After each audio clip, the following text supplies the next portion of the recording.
people? We are Tottenham TV, and Spurs have just won by 4-1 against those East Londoners, and it has been an unbelievable performance, particularly in that second half. I mean, the game started and we were like, we were controlling the possession. Kulusevski was being really hard to handle, but we weren't creating those clear-cut chances, weren't we? We go 1-0 down. I think West Ham really came into the game.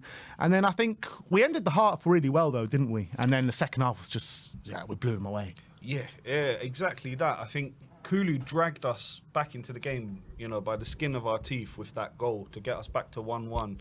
And then as soon as the second half started, it was just all Tottenham. We just absolutely flooded them in that opening 20 minutes of the second half.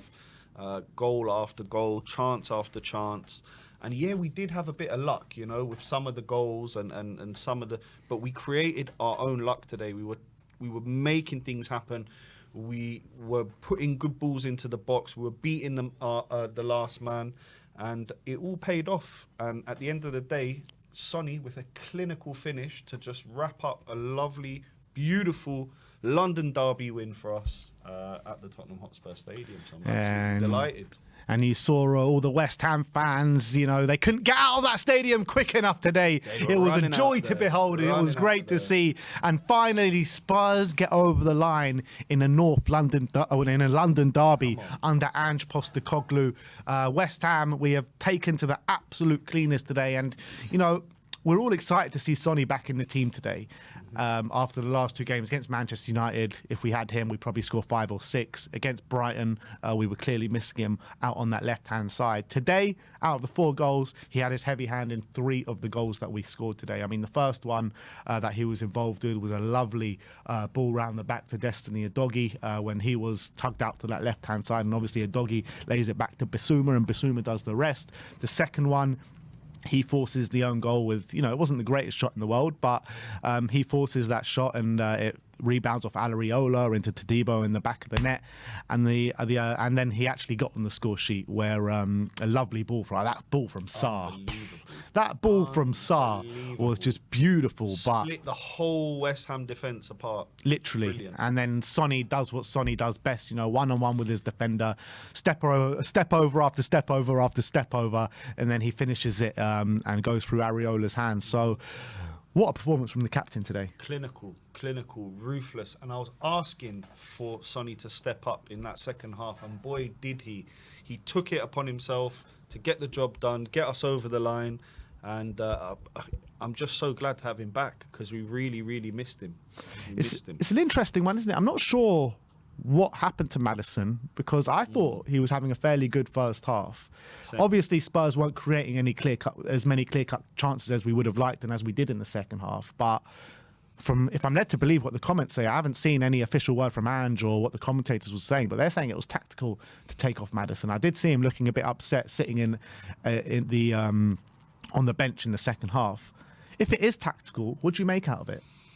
If it is tactical, it's a very interesting one. And I think actually Ange made the right move because as soon as you did move Pape Sarr into that midfield, it gave us a bit more legs. I felt like we were a bit more dominant in midfield in that second half. And I think we actually looked better in that part of the pitch with Kulu in Maddison's position and then Pape behind him and Biss sweeping everything up. So if it is tactical, hats off to Ange. If it's not, it is what it is. It's still a good substitution if Madders has taken a knock. So either way, it was the right move. I did think the dynamic of the midfield looked a lot more stronger when Maddison went off. I like Maddison in the attacking phase, but I felt like in the defensive aspect, you had Sarr and Bissouma there, and they were just mopping up everything, weren't they? And that's in the midfield. And I felt like West Ham found it really hard to try and... Because they just kept winning the ball back, winning the ball back, really tenacious, really aggressive. And maybe that was the thinking behind Ange. Possibly. And I just want to mention, another player that you mentioned there, Bissouma. I think, honestly, if Kulu didn't take the man of the match and have star of the show, Bissouma today played phenomenally well, breaking up the play, tackling, winning second balls, and eventually getting on the score sheet and finishing off that cross from the cutback from Udogie. So I think he deserves a very special mention, and I think that personally since he had that whole laughing gas thing and everything, he's really shown us Tottenham fans, and he's showing everyone at the club what he's capable of. And I just want to say a big special thank you to Yves Bissouma today for a phenomenal performance. And we talk about responses. We talk about the response from Yves Bissouma in terms of what you're saying, balloon gate and all that, responding in the perfect manner. I don't think he's had a bad game or a bad moment on the pitch since he has come back from that. But that is the response that this football club needed after 100%. that, you know, that terrible second half against Brighton. And, you know, we get level just before half time today. That response in the second half today, just something that we just need to, that should give you the confidence now to go on a run now. 100%. It's showing you that second half against Brighton was just a blip. This is the real Tottenham. This is what we're capable of. We can create chance after chance. We can just come at you relentless. Well, we were like a hurricane in that second half. We were relentless, just coming at them, winning the ball back again and again, going again.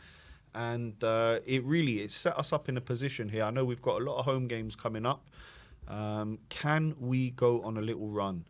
Can we, bring home 3 points in the Europa League, come home with the 3 points in the Premier League, and then next year. Yeah, next year. I'm getting ahead of myself there, but yeah, in the Premier League. And can we possibly squeeze past City in the League Cup? I don't see any reason why not. If we can play like we played today in the second half. Just back on Yves Bissouma a second. I just want to run through his stats from the game. 36 out of his 39 passes were accurate.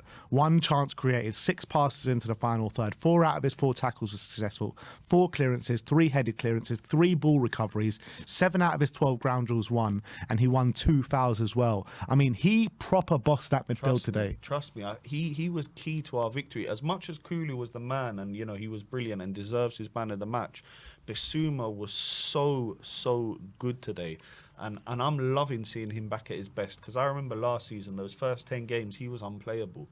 And when he's feeling good and when he's in that kind of mood, I think we're so difficult to play against. Very, very difficult. And how do you compare the dynamic that maybe Rodrigo gives us and Yves brings us? I think, like, with the way that we want to play, if both these players are playing at the top of their game, obviously it's great selection headaches to have. But I actually think Bissouma probably gives us a bit more in that position than a Bentancur gives us. I think it depends who you're playing against. Yeah, that's a fair point. Yeah. I think it depends on your opposition to who is you're gonna get the most out of. I think some certain teams that play a certain way, you get more out of having, like today, Bissouma was in there because of the bite of that West Ham midfield. If there's a midfield with a little bit less bite, then maybe you can slip a Bentancur in there and he'll, play those little balls in through and cut the defences apart. I just think it's wonderful to see. Great headache to have for Ange, and I think what you're seeing is the squad actually gelling and coming together, because you're seeing everyone have a good influence on the team. You're seeing the bench players come in and have an influence, and it's looking like a very harmonious dressing room at the moment. And that's hats off to the players and to Ange for creating that atmosphere. Yeah, I want to talk about Big Dom Solanke, because obviously he didn't get on the score sheet today, but I still think he had a very strong performance. I don't think he had a goal contribution today. I think he was phenomenal. The way he was dropping deep, that pass that just let Maddison drive up the pitch for the first goal that Spurs scored today was unbelievable. And he was doing that all day long. Like, how many times does he just nick in front of that midfielder and win the ball back? How many times can he show that really good footwork that I just didn't know he had before joining Spurs? Yeah, no, definitely. His footwork, his hold-up play, his work rate as well. He didn't stop running the whole game. His pressing from the front, everything was phenomenal. The only things that were missing really were those goal contributions. You're looking for assists and goals, but they will come with time. They really, really will. I'm seeing a lot from Solanke in his start to his Spurs career. I'm very impressed with what I see. Long may it continue. Just add a couple of goals and assists, and I'm sure that will come. He kind of just does, like I kept saying all stream, he kind of does everything apart from getting in those scoring positions. And if he does do that, I mean, does the goal contributions even matter if you can find goals from all over the pitch? Well, this is the thing with Ange's system. It's not reliant on a striker scoring 30 goals a season. So You know, can Solanke aim for that in between 15 and 20 for this season? And that would be a good season. As long as he's doing all this other work around it, then I think that's a phenomenal season for him. And the goals will come. They will come. We talk about Destiny Udogie, how poor he was for the defensive aspect in the goal that we did concede, and maybe Porro going a bit missing, maybe ball watching a little bit. But what did you make out of both their performances on a whole? So I think Udogie redeemed himself in a major way with his assist for Yves Bissouma. Great, wing play there to beat his man and then cut back in and lay it off.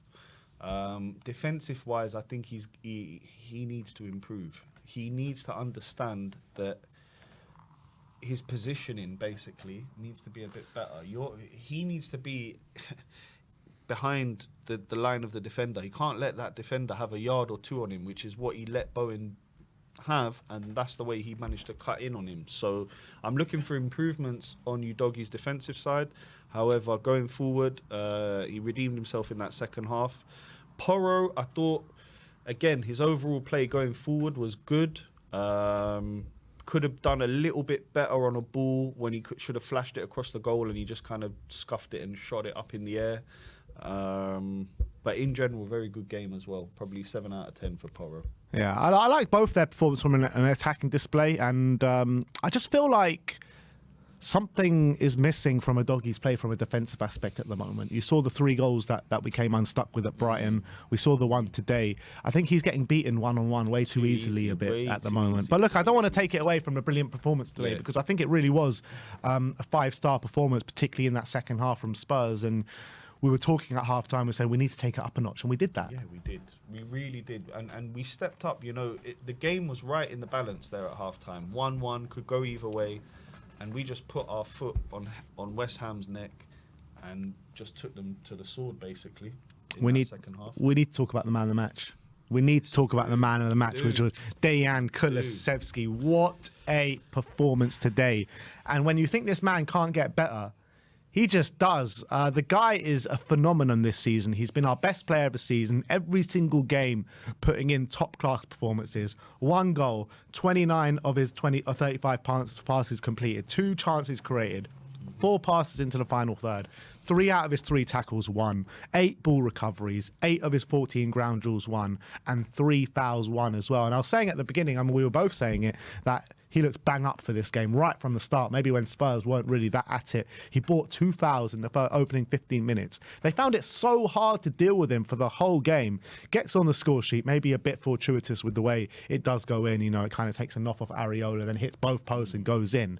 But that goal is what his performance deserved. 100%. You make your own luck in football. And Kulu, from the whistle, you could just see that he was bang up for this game, and he wanted to mark his influence on it, and he did. He got his goal. His overall play was phenomenal. He settled into this new position, or positions, shall I say, that he finds himself in, because he's playing in multiple different positions, and he's just going from strength to strength. Now, I can remember about 9 months ago, I was reading an article about him and his whole journey from Sweden to Italy and now to England.